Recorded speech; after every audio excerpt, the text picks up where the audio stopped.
Welcome back to GSMC's Down by Contact Sports Podcast. I am your host, Jeremy Lapidus. Today is Thursday, February 13th. If you were just tuning in, we just finished going over the future of Aaron Rodgers after him and the Jets have agreed to part ways, leaving a $49 million dead cap situation for the Jets to figure out as they part ways with the future first ballot Hall of Fame quarterback. In this segment, we turn our attention to the NFL offseason a little bit more. We continue our tour around the NFL and specifically the NFC East, as we take a look at the dream offseason and a little bit of a season review for the Dallas Cowboys. But before we do that, remember, if you would like to be an even bigger part of the show than you already are, all you need to do is go to gsmcpodcast.net. Or if you're on YouTube, you can use that super chat feature. If you do either of those two things, a message should pop up on the bottom of the screen for you, me, and everybody else around the world to see. If you do have a burning question about sports, anything at all that you would like to ask, go ahead and throw that in the comments. Throw it in the chat. I will get to it as soon as I possibly can. I appreciate everybody so much for sticking around, talking some sports with me here on a beautiful Thursday, February 14th. But like I was saying, we are going to get into the Dallas Cowboys here and what a good offseason for them might look like. The Cowboys are in a little bit of trouble when it comes to this offseason. They were supposed to have a big offseason last year. Obviously, that kind of blew up in their face. They ended up paying a lot of players, a couple players big money. Dak Prescott, now the highest paid quarterback in the NFL and makes $60 million a year. CeeDee Lamb, one of the highest paid wide receivers in the NFL, making $35 million a year. That's most of the cap space right there. The Cowboys come into this offseason after going 7-10 on the year, a very disappointing season. But that's not necessarily their roster's fault. There were some glaring roster holes that they can fix and need to fix heading into next season. But overall, one of the biggest issues this season was the injuries. We saw it really come up and bite them, especially on the defensive end. We saw star players from the defense all over the place go down. Deron Bland and Trayvon Diggs, your corner duo, were both missing for a large portion of the season, either at the same time or one missing, and then one would come back and the other one would get hurt. Right? You also have star pass rushers and linebackers Micah Parsons and DeMarcus Lawrence, both missing time with injury this season. And of course, on the offensive end, Zach Martin, one of your star guards, goes down with injury. Dak Prescott goes down with injury as well, and you're forced to go with Cooper Rush for the back half of the season.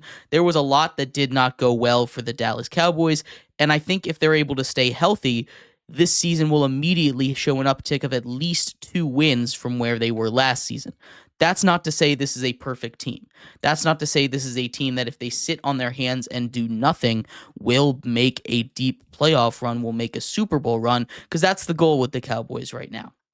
They're going to be playing in a very tough division next season with the Eagles, who just won a Super Bowl, and the Commanders, who have a rising, up-and-coming, arguably top 5 quarterback in the NFL in Jaden Daniels. So when we look at what's going to happen this offseason, it starts with the cap space. And right now, they're the 26th ranked team in cap space with negative $5 million heading into the offseason. They're going to need to restructure some contracts. They also are going to get hit hard by free agency. They have 27 free agents. 22 of them are unrestricted free agents. A couple of those are key guys you need to bring back. DeMarcus Lawrence, one of your best pass rushers, is an unrestricted free agent. He's someone that you can franchise tag, but you need to bring him back as soon as possible. The franchise tag deadline actually just about a week away at this point. We'll find out soon where the franchise tags land. He's a candidate for that as the Cowboys head into the offseason. Eric Kendricks led the team in tackles last season, and that's not necessarily a great thing. Eric Kendricks is an aging linebacker, but he is familiar with the defensive scheme of Mike Zimmer, and having him back on the team would be huge. He's a key free agent. Zach Martin, we brought up, is a little bit older, has lost a bit of a step, but you're not going to be able to get a lot of guards at his caliber. He's someone that would be really good for them to be able to bring in. And then the last one's a little bit of an iffy. You have all your backup quarterbacks, Trey Lance and Cooper Rush, both unrestricted free agents. Probably want to bring one of them back at least, especially in this week of a free agency quarterback market, and how important it is to have a good, solid backup, as the Cowboys themselves saw the consequences of this season. You also have all of your running backs being free agents, and a lot of the rumors around that number 12 overall pick that they have are saying that they're going to go out and they're going to draft a guy like Ashton Genty out of Boise State at number 12. That's what my mock has as well. But you want another running back behind him. A rookie running back is fine. Both Zeke and Rico Dowdle, both going to be unrestricted free agents. You can probably get both of them or one of them back on a really cheap deal next season. The veteran min, that's something you might want to look at as well.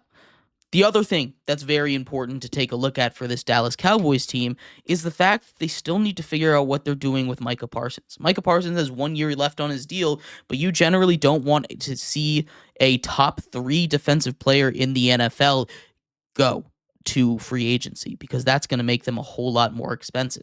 Also, if you get extensions done early, the contract is going to look more and more like a discount as the time goes on, because other guys will outshine them and other guys will overtake them when it comes to the contract market, right? When it comes to that line market, Micah Parsons is going to set the record for probably the biggest defensive contract in the history of the NFL, because he's a very special player like that.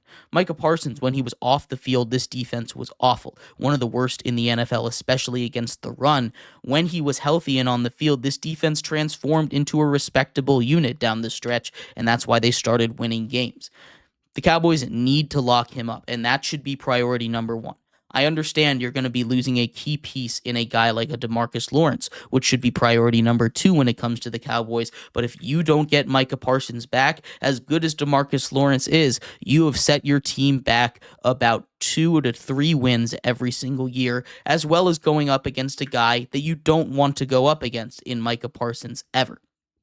This was a very messy coaching cycle for the Cowboys as well. They were trying to renegotiate a contract with Mike McCarthy, whose deal eventually ran out.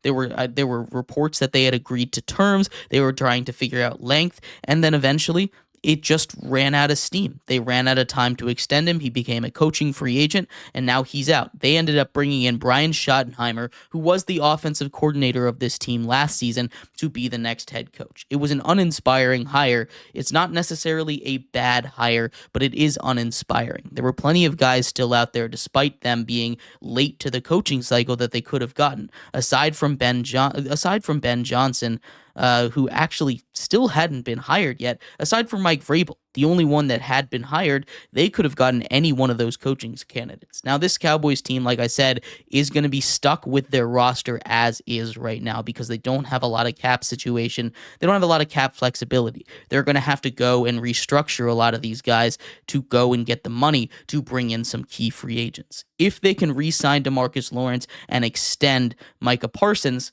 then your next moves should be going out and shoring up that defense a little bit, getting some depth at the cornerback position in case DaRon Bland or Trayvon Diggs go down again, because Trayvon Diggs has been a little bit iffy with his injury history, and DaRon Bland also a little bit of issues with injuries.